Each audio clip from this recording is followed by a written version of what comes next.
Okay, so here we go, part 2 of this this fiasco in sorting out the rear fuselage on the AMT kit, Italeri kit.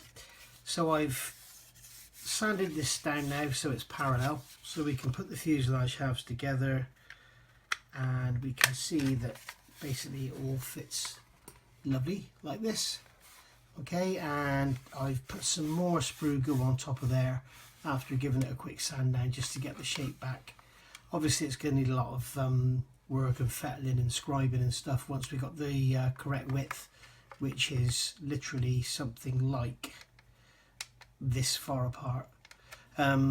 So yeah, on the underside I've marked some lines, and these lines are in scale with the Revell kit. And what I've done is, even though the rearmost wheel well bay is a little further forward on this kit than it is on the Revell, I've used that as a reference point. So you can see that basically the lines line up. I got 4, 5, 6, 7, 8, 9, 10 all the way down, so I can measure the width of the fuselage at its widest point at these points and make sure they match up on this one. The first thing I need to do, if you notice, if you can see this here, the fuselage of the AMT kit starts to narrow down about here, which is too far forward. It should be parallel until the end of the aft wheel bay. So we need to do some surgery here to get this parallel and then start it tapering back. So that's going to involve cutting it here, pulling it apart and getting it parallel without distorting the actual wheel bay itself. And you can see on the wheel bay roof here, you can see that it actually starts to taper back, and it shouldn't. It needs to be straight. So that's the first thing I need to do in getting the Italeri AMT rear end sorted. So I've marked out now where the cuts need to be to basically move this out and get the fuselage parallel back to behind the rear wheel bay. What I need to do is make a cut across here first, glue these two halves together, and then this part here will become part of this fuselage half. I'd love to be able to glue it all together now and then work on it, but unfortunately I can't because stuff needs to go inside here, so I can't do that. And I've also marked out the top, so I'll make a cut up here, cuts down the side, and then pull the fuselage apart to get it parallel until this line here, or basically this line here, and make it correct. So I'll get the saw out now and start cutting. So I'll cut through this bottom part here first, and then I'll glue that together and leave it overnight to dry before I start taking any more cuts. If you're wondering why I'm this on I'm using the fine blade, it's going to take a while to get through this, but we'll get there, just keep cutting. It's quite thick, the skin is very thick. There we go, through there. So what I'll do now is make sure I don't damage anything. I'll just cut down to, oops, cut down to from this side. There you go, and I'll cut down to the same line on the other side. So now make sure it's square. There we go. As we can see now, these parts are separate. What I want to do now is glue this piece here together so that it doesn't all just fall apart. So I'll get some Tamiya extra thin. I think what I'll do is put the blade in here. Put the blade into the gap, and that will stop the cement bridging the gap between the two fuselage halves.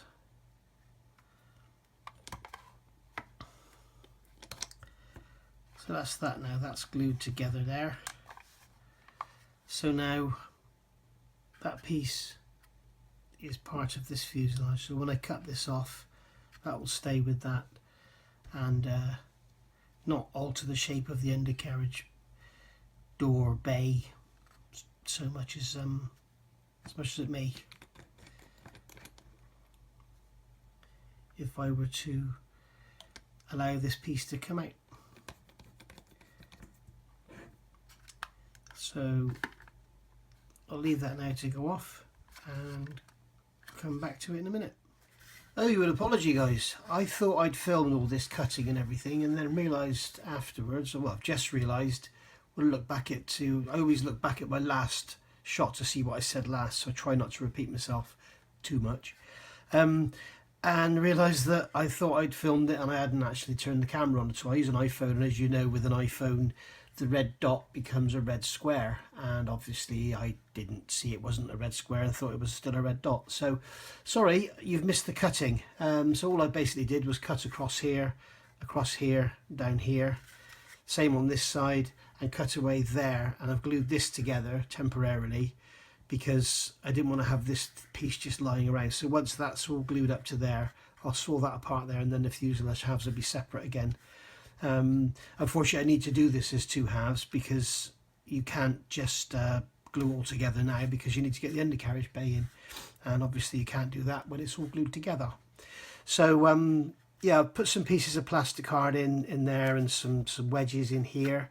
I always keep, this is my box of, whenever I do anything with plastic card, no matter how small the piece left over, it always goes in this box, and it's dead handy for little bits and pieces. So now, yeah, what I was basically trying to achieve here, if you remember, was to get the fuselage parallel around the wheelbase, which I've done.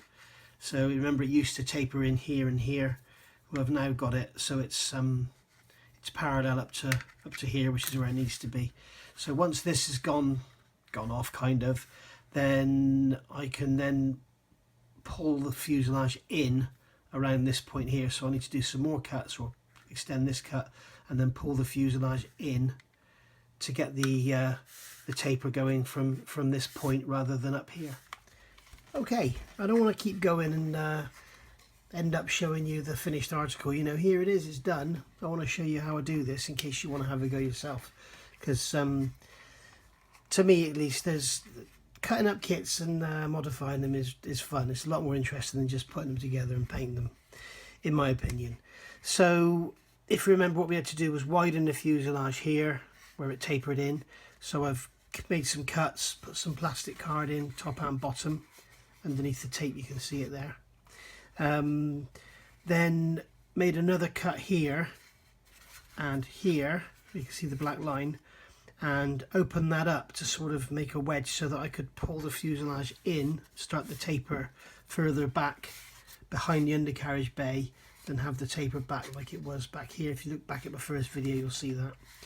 And then from these numbers, if you remember, I put these numbers on and then put them in the same positions, reference to the Revell fuselage. And then what I can do is measure the width of the fuselage at each stage and make this one match. So I'm back to position 6 now. I've got to get back to 13. And yeah, I decided that number 6 was the point where the fuselage was naturally in a position without being pushed or pulled, and it was the right width. After making this cut here, there's another cut there you can see, and the same top and bottom.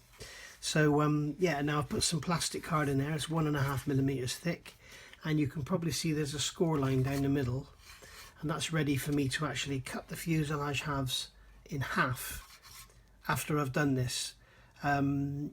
I was going to do it so that I had one side glued and the other side left open, but the trouble is I want to be able to do it like I do my other kits, like I did with the Valkyrie and the Concorde, is glue the front and rear fuselage halves together and then sand them flat, so it's, you know, it's like the Revell kit, so you've got 2 fuselage halves rather than 4 sections, and when you make the front and rear and push them together, it never really works very well. So so yeah, there we have it. So you can see we've started on the wedging out, and it's still got to come out more on the back, so it's going to go up to about 8mm in here, I think. So yeah, keep watching.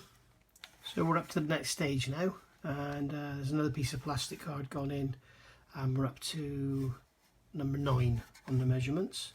And at this point now I need to start pulling it in.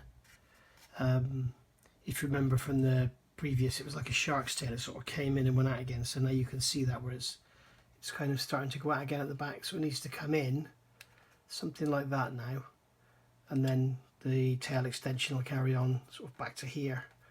So yeah, I'll probably go back to, well, I'll go back to where I need to go back to now, probably in number 11 or 12, and then I'll come back to you again. And so we're done.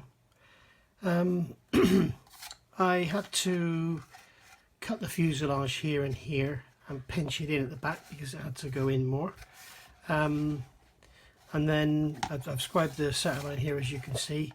So all that remains, I've started cutting it. I've just got to cut it in half now, and then I'll have 2 fuselage halves again. But I think I better let the cement go quite hard before I do that.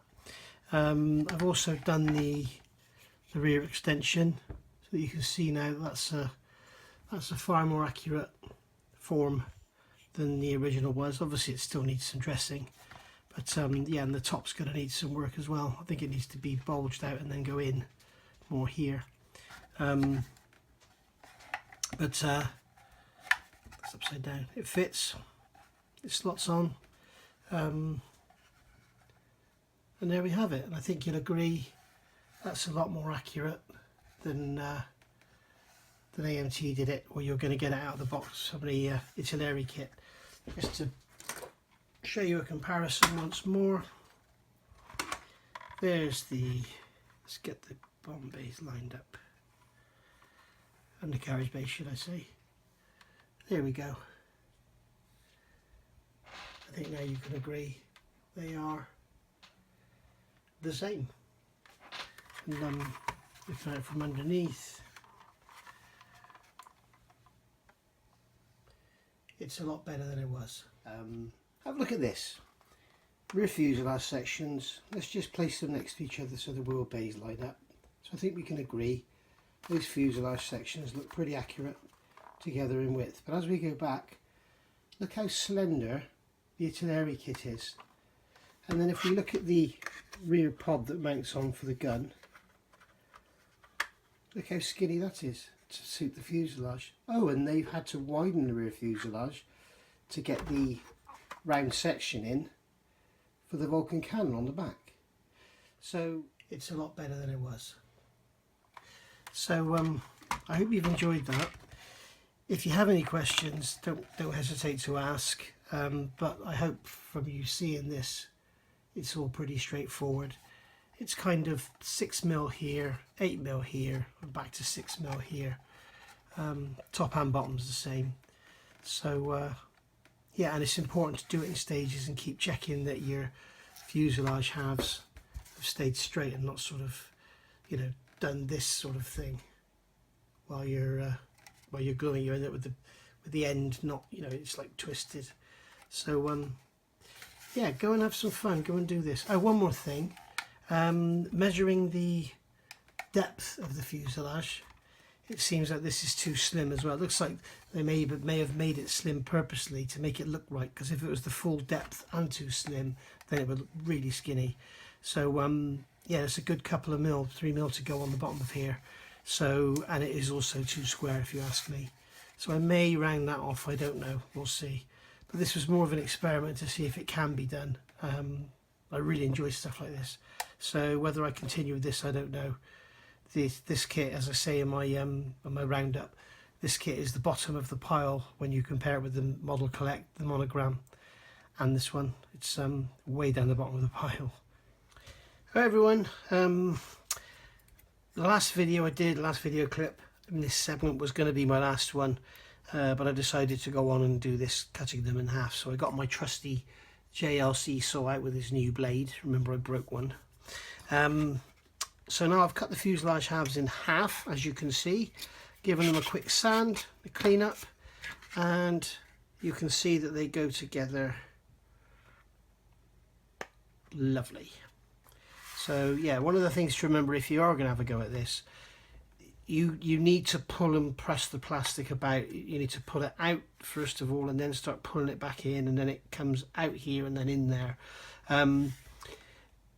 Put slits in the fuselage like I have here and here, so that you don't actually bend it and glue it and hold it in place, because eventually the glue will break and you could end up with a banana shaped fuselage. So if you cut it in the same place evenly, when you need to move it around, you know, if you need to move it out, cut it and pack it. If you need to move it in, cut it, remove some, and then you can pull it in.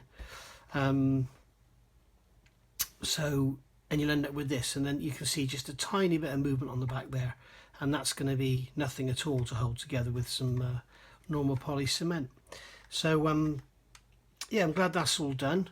It's come out really well. I'm really chuffed with it.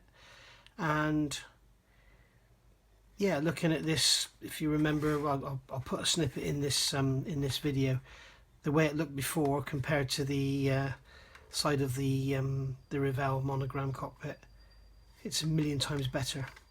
So yeah, and just once more so you can see it. There it is with the extension on the back. Whether I'm going to do anything about this, I don't know. It's the fuselage is too slim, so we shall see. I'm actually tempted to get that Sanger 1/48 vac form, or maybe even order the HPH kit, which is coming out, but it's €700. Let's wait and see what it's like. So there we have it. So yeah, hope you enjoyed this. Hope you have a go. I hope it's inspired you to have a go. It's not difficult, and it's really enjoyable and extremely rewarding.